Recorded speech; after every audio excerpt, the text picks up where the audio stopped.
हमारे विश्व के सबसे बड़े लोकतंत्र के महामहिम, हमारे प्रथम नागरिक राष्ट्रपति जी का जो अभिभाषण हुआ और उसमें जो हमारी बंगाल टाइग्रेस हमारी बहन लॉकेट चटर्जी ने, टाइग्रेस ही बोला है मैंने दादा, मैंने टाइग्रेस ही बोला है।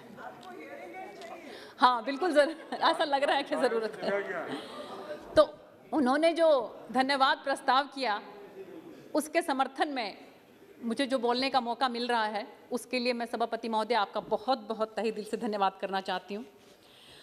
और मैं ये कहना चाहती हूँ कि जब 2019 में हम लोगों ने पहली बार इस सदन का मुंह देखा और यहाँ पर हमने प्रवेश किया और पहली बार हमारी वित्त मंत्री श्रीमती निर्मला सीतारमण जी ने जब अपने बजट अभिभाषण में नारी तू नारायणी इन शब्दों का प्रयोग किया, तो हम सच में जो पहली बार इतनी संख्या में हमारी महिला शक्ति यहाँ पर उपस्थित हुई, लोकसभा में 78 जो मेंबर पार्लियामेंट हमारी महिलाएं यहाँ पर हैं, तो सबके मन में एक अलग सी तरह का करंट जो है वो दौड़ गया। और आपको ये जान के खुशी होगी कि 2018 में ऑक्सफोर्ड लैंग्वेज ने नारी शक्ति को Hindi word of the year घोषित किया और उस समय में अपने अभिभाषण में हमारी माननीय वित्त मंत्री जी ने कहा था कि Swami Vivekananda said to Paramahansa Ramakrishna ji, there is no chance for the welfare of the world unless the condition of women is improved. It is not possible for a bird to fly on one wing. तो मैं ये कहना चाहती हूँ कि जिस तरह से हमारी सरकार ने महिला शक्ति के बारे में सोचा, या देवी सर्वभूतेषु शक्ति रूपेण संस्थिता, नमस्तस्यै नमस्तस्यै नमस्तस्यै नमो नमः, पहली बार किसी प्रधानमंत्री ने हमारी बेटियों के बारे में, हमारी महिलाओं के बारे में, उनके बारे में चिंता की। और उसी की बदौलत कभी किसी ने कोई जिक्र नहीं किया कि किस तरह से हमारी गांव की बेटियां जो हैं वो स्कूल में जाती हैं, वहाँ शौचालय है कि नहीं है, हमारे गांव में शौचालय की क्या स्थिति है। लेकिन पहली बार एक प्रधानमंत्री ने लाल किले की प्राचीर से ये घोषणा की कि अब हमारी बेटियों को चिंता करने की ज़रूरत नहीं है। और इसलिए आप ये देखिए कि 10 करोड़ शौचालय जो है वो हमारी बेटियों के लिए बनाए गए। और इसी तरह से हमारी माताओं के बारे में कि उनको चूल्हे पर धुएं में अपनी सेहत ना खराब करनी पड़े, 14 करोड़ जो है वो फ्री गैस कनेक्शन हमारी सरकार ने दिए। और इसी तरह से 31,000 करोड़ जनधन खातों में डायरेक्ट पैसा हमारी माताओं के खाते में गया।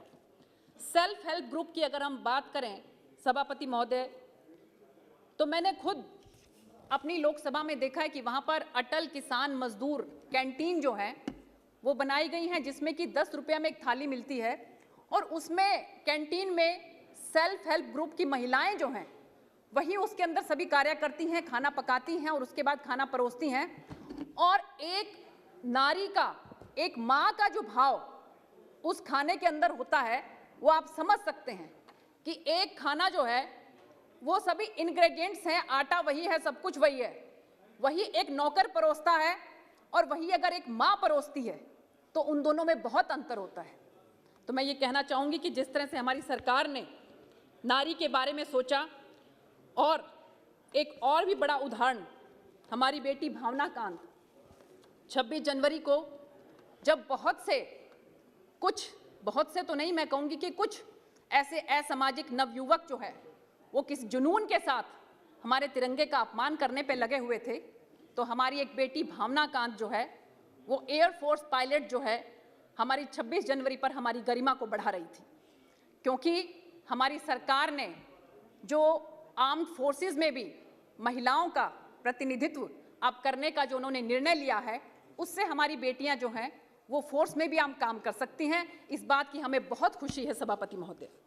तो मैं ये कहना चाहूँगी कि जो बेड़ियाँ हमारी बेटियों को, हमारी माताओं बहनों को गांव में लगी थी, अब मुझे लगता है कि हरिवंश राय जी की वो पंक्तियां हैं वो बिल्कुल सार्थक महसूस होती हैं कि जो तुझसे लिपटी बेड़ियां समझ ना इनको वस्त्र तू, जो तुझसे लिपटी बेड़ियां समझ ना इनको वस्त्र तू, ये बेड़ियां पिघाल कर बना ले इनको शस्त्र तू खुद की खोज में निकल, तू किस लिए हताश है, तू चल तेरे वजूद की समय को भी तलाश है।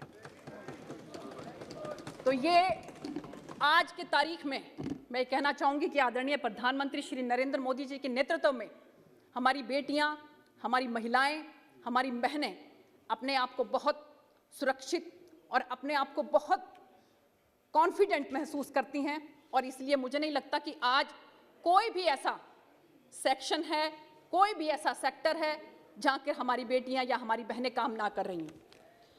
और इसके साथ साथ मैं कहना चाहूँगी कि जिस तरह से अपने अभिभाषण में आदरणीय महामहिम जी ने हेल्थ के बारे में जिक्र किया कि हमारी सरकार ने किस तरह से हेल्थ में काम किया, तो बहुत कुछ जो है इसके बारे में कहा जा चुका है कि कैसे कोविड-19 पर हम लोगों ने विजय पाई, और किस तरह से पीपी किट के बारे में किसी को मालूम नहीं था, सैनिटाइजर के बारे में किसी को मालूम नहीं था, मास्क के बारे में किसी को मालूम नहीं था। अभी भी मुझे ध्यान आता है सभापति महोदय कि जब पिछली बार एयर पोल्यूशन के ऊपर हम लोग चर्चा कर रहे थे तो हमारी बहन नवनीत जो है वो मास्क लगाकर आई थी, और हम सब लोग बहुत हैरानी से उसकी तरफ देख रहे थे कि ये क्या लगाकर आई हैं। हमें क्या मालूम था कि इन्होंने शुरुआत कर दी और इसके बाद हम सब के सब जो है इस तरह से मास्क लगाएंगे। और आपने देखा कि किस तरह से हम जो है आज आत्मनिर्भर भारत की तरफ बढ़ रहे हैं, और उसी के तहत आप ये देखिए कि कोविड-19 की वैक्सीन हमारे देश में सबसे पहले हम लोगों ने बनाकर ना हम सिर्फ अपने देश के सभी नागरिकों को फुल्ली वैक्सीनेटेड कर रहे हैं, बल्कि 100 के करीब देशों को आज हम निर्यात करने के लायक बन चुके हैं। और हमारे मनीष तिवारी जी कह रहे थे अपने भाषण में कि हमें मालूम नहीं कि ये हमारे भारतीयों का इम्यून सिस्टम है कि सरकार ने कुछ किया है। तो देखिए आयुष डिपार्टमेंट ने बहुत अच्छी तरह से इसके अंदर पार्टिसिपेट किया, और ये वैक्सीन आने से पहले अगर देश को किसी ने संभाला तो वो आयुष डिपार्टमेंट ने संभाला। और ये आयुष डिपार्टमेंट, आयुष जो है वो हमारे देश की एक पुरानी परंपरा है कि किस तरह से आयुर्वेदिक दवाइयों से, किस तरह से तुलसी से, किस तरह से हल्दी से हम लोग अपने इम्यून सिस्टम को बढ़ाते हैं। हमारे आदरणीय मंत्री जी श्री पटनायक जी, मैं बहुत भावभीनी श्रद्धांजलि अर्पित करती हूँ। उनकी धर्मपत्नी जो है आज वो हमारे बीच में नहीं है, लेकिन जिस तरह से उन्होंने आगे बढ़ाया और आयुष डिपार्टमेंट को संभालते हुए आयुर्वेदिक दवाइयों में हम सबके घर में किट पहुंची, सबको इस बात से अवगत कराया गया कि आयुर्वेदा जो है इससे आपका इम्यून सिस्टम बढ़ेगा। और वो बात करते हैं कि ये सरकार ने कुछ किया है कि नहीं किया है, तो मुझे लगता है कि उनको थोड़ा इसके बारे में सोचना चाहिए। और इसके साथ साथ मैं कहना चाहूँगी कि चीन ने हमें वायरस दिया और हमने सबको वैक्सीन दी, और आयुष्मान भारत में, आयुष्मान भारत प्रधानमंत्री जन आरोग्य योजना, इसके तहत 1.5 करोड़ गरीबों को 5 लाख रुपए का मुफ्त इलाज करने का जो आदरणीय प्रधानमंत्री जी ने स्कीम चलाई है। मेरी अपनी लोकसभा में मैं बताना चाहती हूँ सभापति महोदय कि शायद, मैं कंफर्म नहीं करती इस बात को, लेकिन शायद हो सकता है कि पूरे हिंदुस्तान में जितने हमारे सांसद जो हैं उन्होंने आदरणीय प्रधानमंत्री जी को ये जो हमारे क्रॉनिक पेशेंट्स होते हैं उनके लिए रिक्वेस्ट की है, तो शायद मैं सबसे ज़्यादा मैंने उनको रिक्वेस्ट किया और उन्होंने उसको पूरा भी किया है। बहुत सी संख्या में हमारे भाइयों को इसका लाभ मिला है। मैं इस बात के लिए आदरणीय प्रधानमंत्री जी को बहुत बहुत धन्यवाद करना चाहती हूँ। और इसी तरह से 7,000 जन औषधि योजना के तहत जो केंद्र बनाए गए हैं ताकि हमारे गरीब भाइयों को सस्ती दवाइयाँ मिल सकें। मेडिकल शिक्षा के अंदर जो विस्तार किया गया है, 2014 से 387 से लेकर अब 562 जो है वो मेडिकल कॉलेज बनाए गए हैं। 50,000 के करीब स्टूडेंट्स अब अंडर ग्रेजुएशन और पोस्ट ग्रेजुएशन में जो हैं वो अब एडमिशन ले चुके हैं। और एक और बात मैं कहना चाहती हूँ सभापति महोदय की आत्मनिर्भर भारत, जिस तरह से 2018 की मैंने आपको बात की कि नारी शक्ति को ऑक्सफोर्ड लैंग्वेज ने Hindi word of the year घोषित किया, उसी तरह से 2020 के अंदर आत्मनिर्भरता को ऑक्सफोर्ड लैंग्वेज ने वर्ड ऑफ द ईयर जो है वो घोषित किया है। और ये आत्मनिर्भरता शब्द कहां से आया? ये आत्मनिर्भरता शब्द जो है आदरणीय प्रधानमंत्री जी ने जिस तरह से एक के बाद एक ये कहा कि हमें स्वदेशी को अपनाना है, वोकल फॉर लोकल। आप डिफेंस सेक्टर की अगर बात करें, 83 स्वदेशी जो लड़ाकू विमान हैं, आज HAL को हम उसका कॉन्ट्रैक्ट दे चुके हैं। 48,000 करोड़ रुपया उसके ऊपर खर्चा आने वाला है। रक्षा से जुड़े हुए 100 से अधिक सामानों के आयात पर रोक लगा दी गई है। देश में supersonic torpedo, quick reaction missile, tank, rifles, अनेक अत्याधुनिक हथियार जो हैं वो हम अपने देश के अंदर अब बना रहे हैं। न्यूक्लियर एनर्जी की तरफ हम तेजी से आत्मनिर्भर होते जा रहे हैं। पिछले दिनों 15 दिसंबर को आदरणीय प्रधानमंत्री जी ने कच्छ के अंदर दुनिया का सबसे बड़ा सोलर एनर्जी और विंड एनर्जी प्लांट जो है वहां पर लगाया, जिसके अंदर 30,000 मेगावाट जो है कैपेसिटी की सोलर एनर्जी और विंड एनर्जी जो है वो उसके अंदर उत्पादन उसका होगा। अभी मुझे थोड़ा समय चाहिए। देखिए सभापति जी, अभी तो शुरू हुआ है जी। तो मैं ये कहना चाहती हूँ जी, और मेरा सुनिए जी, मेरा सभी माननीय सदस्यों से अनुरोध है, ये कृपया समय का ध्यान रखें। जी। 12 बजे रात तक हम चर्चा करेंगे, तो भी हमको समय की ध्यान रखने की आवश्यकता है। जी बिल्कुल प्लीज सभापति जी, मैं बिल्कुल इसलिए वो बिल्कुल मैं डेटा रिपीट नहीं कर रही हूँ जो ऑलरेडी सभी बोल चुके हैं। वक्ताओं की संख्या बहुत ज्यादा है। जी। तो मैं यही कहना चाहती हूँ कि कृषि के अंदर अगर हम बात करें, देखिए, क्योंकि अगर कृषि की बात नहीं करेंगे तो आत्मनिर्भरता का कोई औचित्य नहीं रह जाता है। तो मैं ये कहना चाहती हूँ कि कृषि से हमने देखा कि ऐसे समय में किस तरह से हमारे किसान भाइयों ने जो है वो एक ऐसे रिकॉर्ड उत्पादन करके जो है हमारे सभी देशवासियों का पेट जो है भरा। क्योंकि एक समय था कि जब हम अमेरिका से हम निर्यात करते थे अनाज, लेकिन अब की बार आदरणीय प्रधानमंत्री जी ने किस तरह से 80 करोड़ जो है वो लोगों को अनाज पहुंचाया और कितने महीनों तक मुफ्त में पहुंचाया। वो सिर्फ इसलिए पहुंचा सके क्योंकि हमारे किसान भाई जो हैं उनकी मेहनत की बदौलत और आत्मनिर्भर भारत की बदौलत हम ये सब कर पाए। आप ये देखिए कि जिस तरह की प्रोक्योरमेंट हुई है, अब की बार की जो प्रोक्योरमेंट है, चाहे हम गेहूं की बात करें, चाहे हम जो है वो दालों की बात करें, सबसे ज़्यादा जो है वो रिकॉर्ड प्रोक्योरमेंट हुई है कॉटन की, कि कहाँ पर सिर्फ 60 करोड़ जो 2013-14 में हुई थी, वो अब की बार 25,900 करोड़। और इसीलिए मुझे लगता है कि आदरणीय प्रधानमंत्री जी ने अब की बार जो प्रोविजन रखा है, हमारी वित्त मंत्री जी ने जैसा कि बताया कि 7 टेक्सटाइल पार्क जो है वो बनाए जाएंगे ताकि उसकी खपत ठीक तरीके से हो सके। पर ड्रॉप मोर क्रॉप, मैं बताना चाहूंगी आपको सभापति महोदय कि हमारे हरियाणा के अंदर आदरणीय मुख्यमंत्री जी एक स्कीम लेकर आए, मेरा पानी मेरी विरासत। वो इसलिए लेकर आए थे क्योंकि हमारे वहाँ पर चावल जो है उसकी खेती होती है और उसमें पानी बहुत लगता है। तो हमारे मुख्यमंत्री जी जब ये स्कीम लेकर आए तो उन्होंने कहा कि जहाँ कहीं भी उन्होंने कुछ क्लस्टर जो है वो डिवाइड कर दिए, कुछ जोन, कि इन जो ये वाले जो जोन हैं इनके अंदर आपको चावल की खेती नहीं करनी है। तो सब के सब एकदम से जो है वो प्रोटेस्ट करने लगे कि नहीं, हम तो यहाँ पर चावल की खेती तो करेंगे, चावल की खेती तो हमारे लिए बहुत ज़रूरी है। तो आदरणीय मुख्यमंत्री जी ने कहा कि जहाँ पर पंचायत की ज़मीन है वहाँ पर जो है चावल की खेती नहीं होगी और बाकी सबको चॉइस है, ऑप्शन है कि अगर वो चाहें तो करें और अगर वो नहीं चाहें तो नहीं करें। अगर वो नहीं करेंगे तो उनको 7,000 रुपया पर एकड़ के हिसाब से पैसा मिलेगा। 2,000 रुपया मिलेगा बुआई पर और 5,000 रुपया मिलेगा वेरिफिकेशन पे, और 50,000 एकड़ का उन्होंने टारगेट रखा।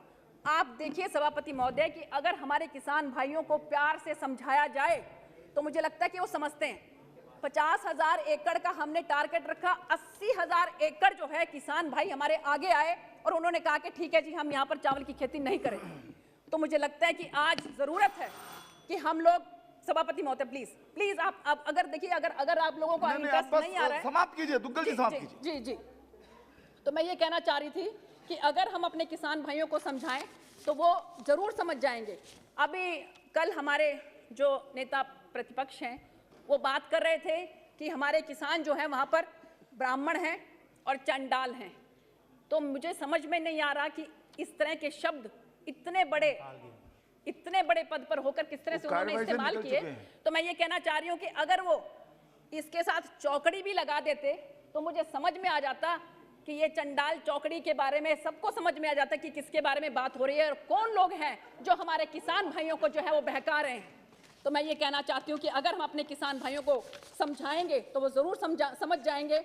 और इसके साथ साथ मैं ये कहना चाहती हूँ कि सरकार बहुत सी ऐसी योजनाएं लेकर आई है। आदरणीय प्रधानमंत्री जी, चरैवेति इस मंत्र को चरितार्थ करते हुए कोरोना काल में भी जितने उद्घाटन, चाहे हम जो है वो अटल टनल की बात करें, चाहे हम 4 धाम की बात करें, वो अपनी गति से धीरे धीरे हम लोग आगे बढ़ते रहे। तो मैं ये कहना चाहती हूँ कि कोरोना को हराया है, भारत को जिताया है, संकट में भी हर हिंदवासी का हौसला बढ़ाया है। खेती खिले, किसान खुशहाल हो, बड़ी सोच के साथ बड़ा दिल दिखाया है। वंदन अभिनंदन करता जन जन, मोदी जी ने विश्व भर में भारत का लोहा मनवाया है। तो इसके साथ साथ मैं ये कहना चाहूंगी कि अभी हमारे बहुत ही आदरणीय हमारे बड़े हैं, हमारे बुजुर्ग हैं, आप लोगों के समक्ष अभी इन्होंने अपना अभिभाषण दिया। मैं बहुत इनका सम्मान करती हूँ क्योंकि मुझे लगता है कि शायद सबसे ज़्यादा उम्र जो है आज इन्हीं की होगी यहाँ पर। तो मैं ये कहना चाहती हूँ कि आज की तारीख में जो इनको दर्द हो रहा है, ये दर्द उस समय कहाँ गया था कि जब कश्मीर के अंदर हमारे कश्मीरी पंडित जो हैं वो रो रहे थे, वो तड़प रहे थे, वो निकल कर बाहर जा रहे थे। वो दर्द उस समय कहाँ गया था? अगर ये उस समय संभल गए होते, तो आज ये स्थिति नहीं होती। सभापति महोदय, और मैं इसके साथ साथ एक बात और कहना चाहती हूँ, बहुत आदर के साथ मैं कहना चाहती हूँ। देखिए हमने आपको डॉक्टर साहब प्लीज, आप बहुत अनुभवी, शी इज नॉट यील्डिंग। देखिए प्लीज डॉक्टर साहब, इसके साथ मैं कहना चाहती हूँ सभापति महोदय, देखिए जब